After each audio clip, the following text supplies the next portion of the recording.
Costa Rica के ओसा peninsula के रेन फॉरेस्ट में हूँ। मैं जानता हूँ कि यह इलाका पैसिफिक से घिरा है।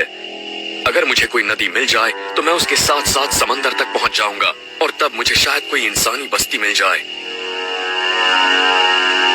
जमीन पर मौजूद पेड़ और झाड़ियां ज्यादा घने होते जा रही हैं और उनके बीच से गुजरना मुश्किल हो रहा है।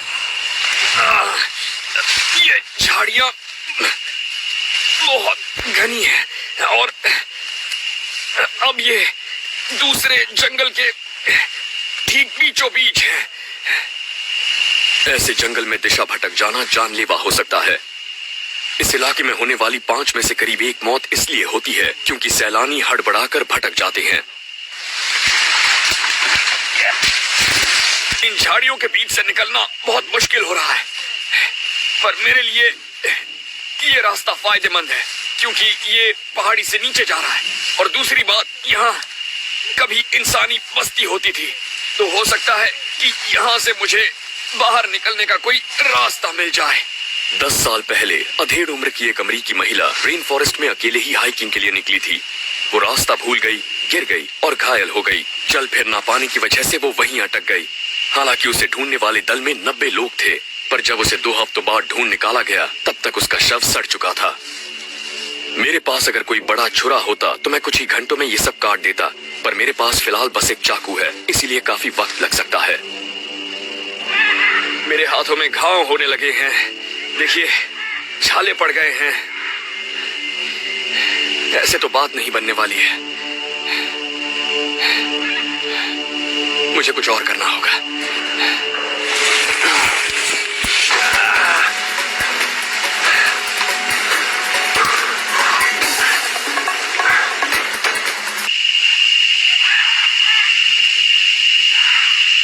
मैं खाने की कोई चीज ढूंढने के लिए नदी से दूर आ गया हूँ। जानवरों का शिकार करने या फंदे लगाने में ऊर्जा बर्बाद करने का कोई फायदा नहीं। यहाँ खाने के लिए बहुत से पौधे हैं, नीचे गिरे फल हैं, जैसे कि ये गार्सिनियास। ये मेरे बहुत काम का है। इसका स्वाद लीची जैसा होता है और इसमें ढेर सारी नेचुरल शुगर होती है। पौधे यहाँ खुराक का सबसे आसान जरिया हैं। 3 साल पहले एक लड़का सिर्फ केले खाकर और नदी का पानी पीकर जिंदा रहा, फिर उसने अपना रास्ता ढूंढ लिया था। जिंदा बचने वाले बहुत से लोगों का कहना है कि भटकने पर जंगल में सबसे बुरा वक्त होता है रात का, और अब अंधेरा होने वाला है। मैंने अभी तक कैंप नहीं बनाया है और आगे क्या होगा ये सोचकर बहुत परेशान हूँ।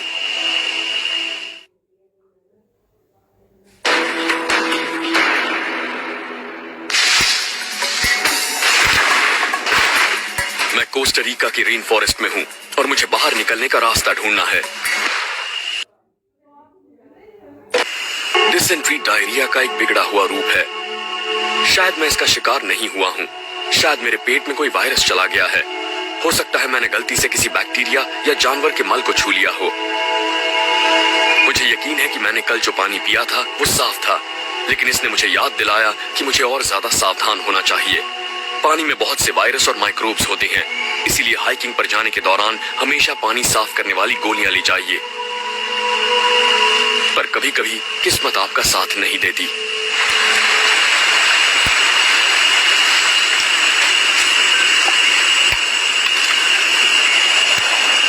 मैं इस पानी को कम से कम 5 मिनट उबालूंगा ताकि इसका साफ होना सुनिश्चित हो जाए। डायरिया के दौरान शरीर से पानी और सॉल्ट निकल जाते हैं और अब मेरे सामने हीट स्ट्रोक का भी खतरा है। अगर ये चीजें साथ में हुई तो जानलेवा हो सकती हैं। हीट स्ट्रोक के लिए जरूरी नहीं कि आपको भटके हुए कई दिन हो गए हों। हर साल हाइकर कम पानी पीने की वजह से भी मारे जाते हैं।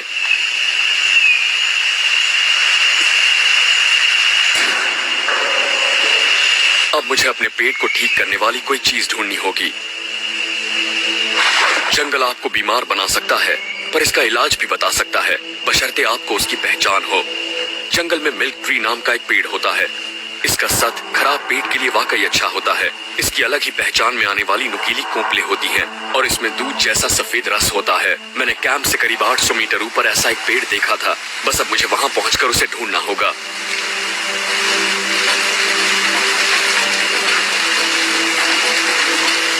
इस तरह से चढ़कर ही मैं जल्द से जल्द ऊपर पहुंच पाऊंगा। शरीर में ताकत नहीं है, पर मैं जंगल में भटकते हुए आधा घंटा बर्बाद नहीं करना चाहता। शुक्र है इस चट्टान पर पकड़ने की कई जगहें हैं।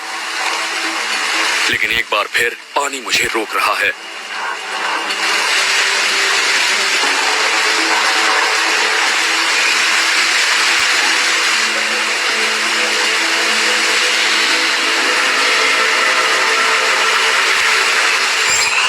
अब मुझे वो पेड़ ढूंढना है।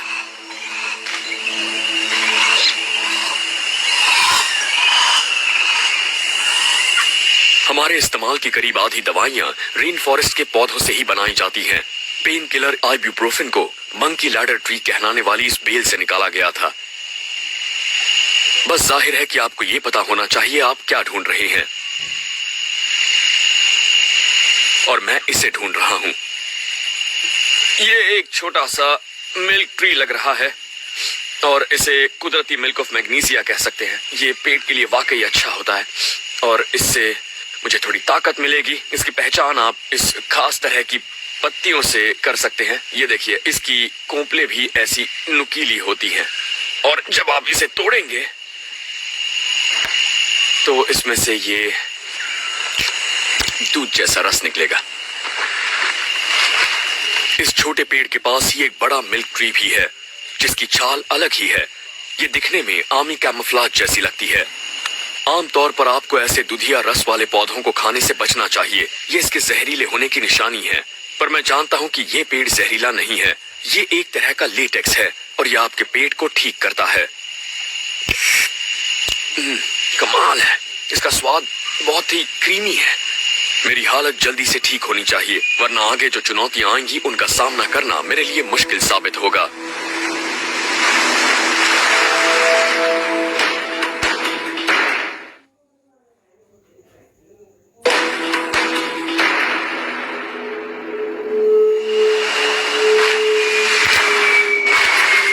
मैं पूरी तरह से ठीक तो नहीं हूं, लेकिन मुझे नदी के साथ साथ धारा में नीचे की तरफ उतरते रहना होगा।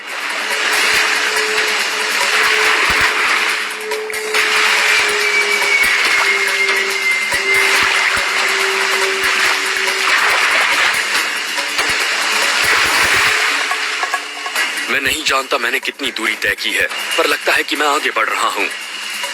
लेकिन इससे थकावट भी हो रही है और दूरियां तय करने में काफी लंबा वक्त भी लग रहा है। पेट खराब होने से मुझे कमजोरी महसूस हो रही है और मैंने पिछले 2 दिन से ठीक से कुछ खाया भी नहीं है। मैं जानता हूं कि जंगल में अंधेरा बहुत जल्दी छा जाता है, इसीलिए मुझे कैंप और खाना ढूंढना होगा। मैं ये भी जानता हूं कि आज मैंने ज्यादा फासला तय नहीं किया, इसीलिए मुझे जंगल में एक और रात बितानी होगी।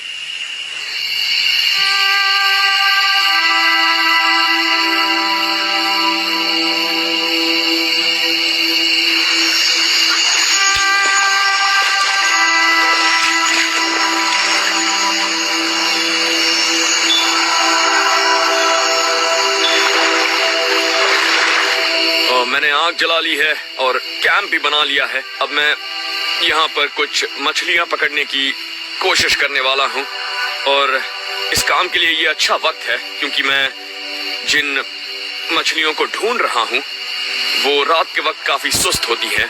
रोशनी के लिए मैंने बस एक लकड़ी ली है, इसके इर्द गिर्द पाम फाइबर लपेटा है और इस पर थोड़ा कैम्फर रेजिन डाला है ताकि ये मशाल जल सके। ये मशाल करीब 10 से 15 मिनट तक जलेगी।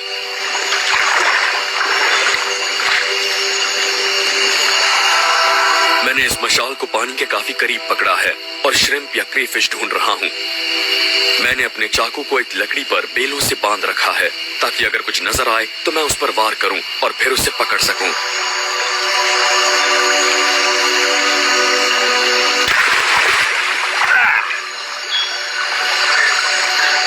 वाह, इस जंगल में मैंने ये पहली जिंदा चीज पकड़ी है और ये वाकई बढ़िया है।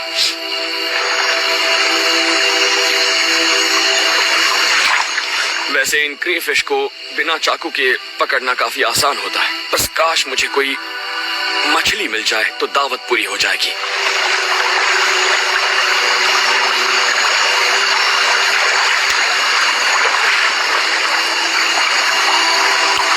ओ, यहाँ पर एक है, पकड़ ली।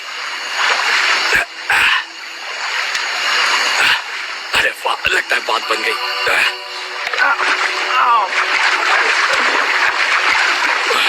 मुझे यकीन नहीं हो रहा, वो हाथ से निकल गई। वो मेरे चाकू पर लगी हुई थी, लगभग मर चुकी थी, और अब ये मशाल भी दम तोड़ रही है।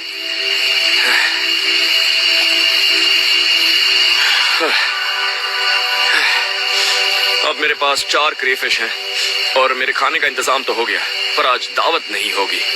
बस इसे आप मामूली खाना कह सकते हैं, पर मैं इन्हें मशाल बुझने से पहले पकाना चाहूंगा।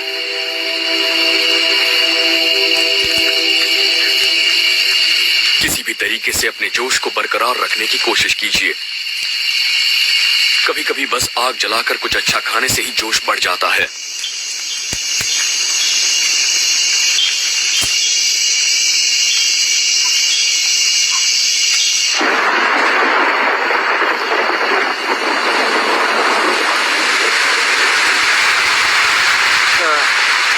जैसा कि आप देख सकते हैं, पिछले करीब 4 घंटों से बारिश हो रही है और बिजली चमक रही है, बादल गरज रहे हैं। उसके अलावा सब कुछ पूरी तरह से भीग चुका है। ये माहौल आपकी हिम्मत और आपके जोश को हरा सकता है। कैंप ने शुरुआत के कुछ घंटों में मेरा साथ दिया, लेकिन उसके बाद पानी हर कहीं से बरसने लगा।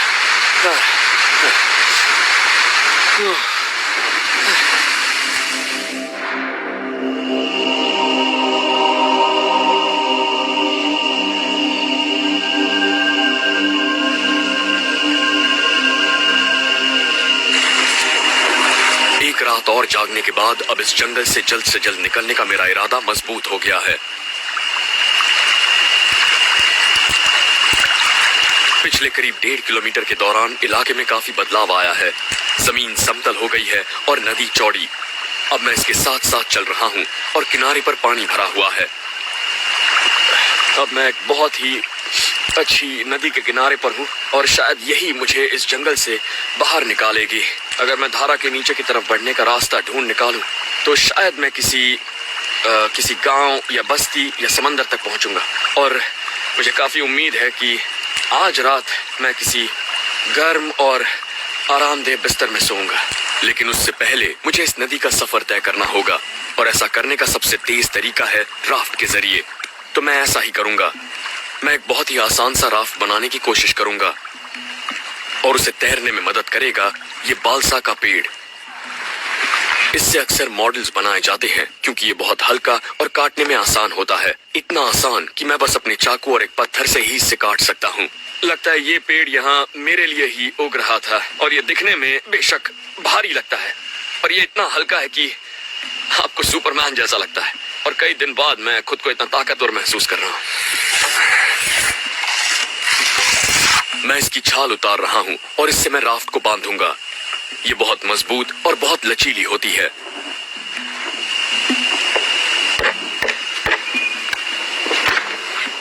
काम खत्म करते करते मैं पसीने से नहा चुका हूँ। मैं उम्मीद कर रहा हूँ कि ये उन चुनौतियों का सामना कर लेगा जो ये नदी मेरे सामने पेश करने वाली है।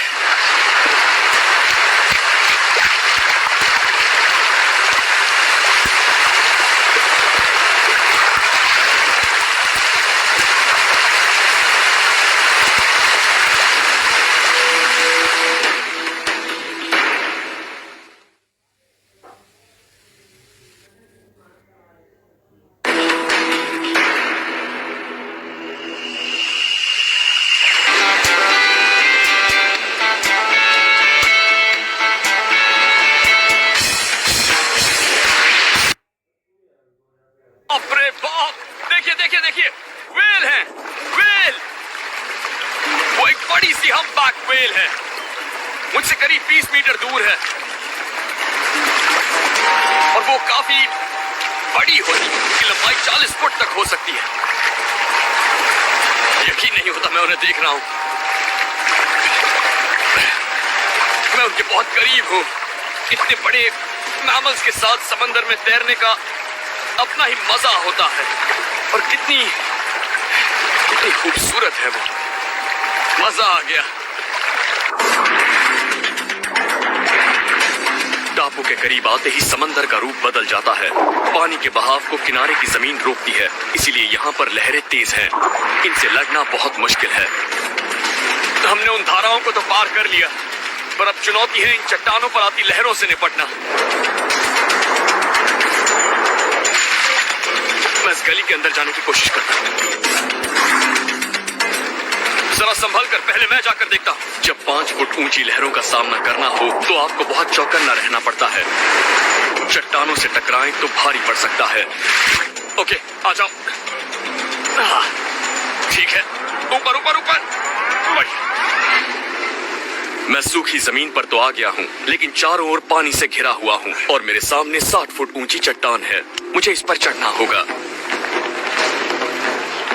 लगता है यहाँ से चढ़ सकते हैं। शुरू करें।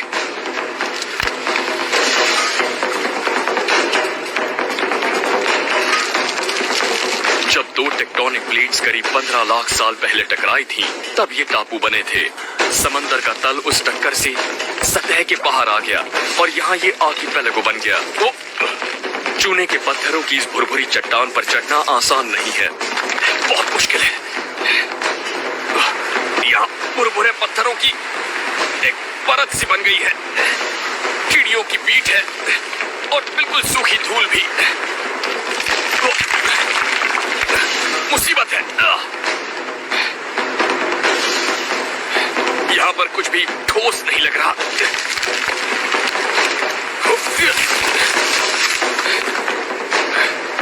ठीक है, ऊपर चढ़ते हैं।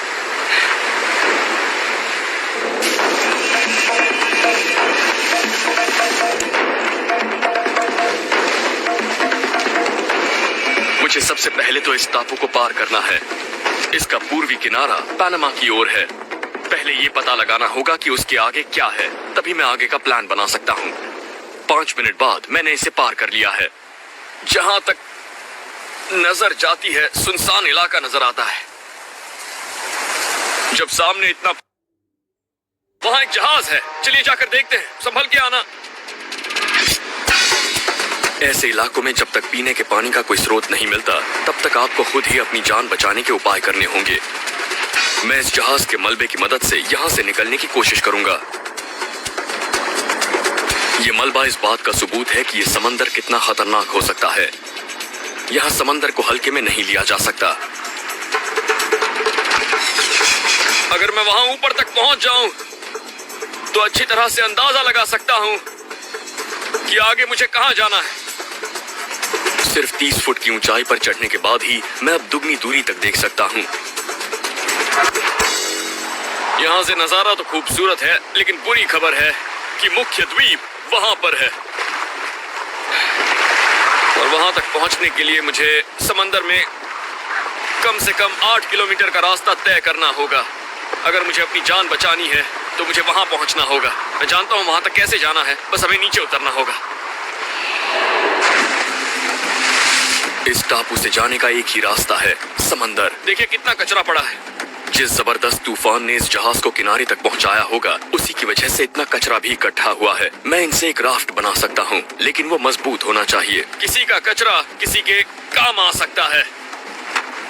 यहाँ बहकर आए बांस से मैं उसका फ्रेम बना सकता हूँ, जिससे राफ्ट को काफी मजबूती मिलेगी। मैं इन तीनों को एक साथ बांधकर राफ्ट का हल बना सकता हूँ और फिर उसी तरह से एक और ढांचा बनाकर मैं एक अच्छा सा कैटमरान बना सकता हूँ। इन प्लास्टिक के डिब्बों की वजह से मेरा राफ्ट पानी पर तैर पाएगा।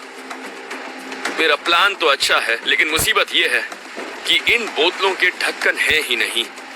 मुझे ऐसी बोतलें ढूंढनी होंगी जो इसके जैसी हो। हाँ, ये ठीक है। जितना हो सके राफ्ट को पानी पर तैरना होगा। यहाँ ग्रेट व्हाइट शार्क्स घूमती रहती हैं, इसीलिए मैं समंदर से ज्यादा दूर रहना चाहता हूँ। मैं उस जगह पर हूँ जहाँ ज्वार का पानी चढ़ जाता है। मैं चाहता हूँ कि जैसे ही पानी चढ़े मैं यहाँ से निकल जाऊं। ज्वार का पानी मुझे मुख्य भूमि तक पहुंचा देगा, लेकिन किनारे पर बह रही तेज हवाएं एक बड़ी मुसीबत है। मैं अपने पीछे से बह रही हवा से ज्यादा ज्वार के पानी पर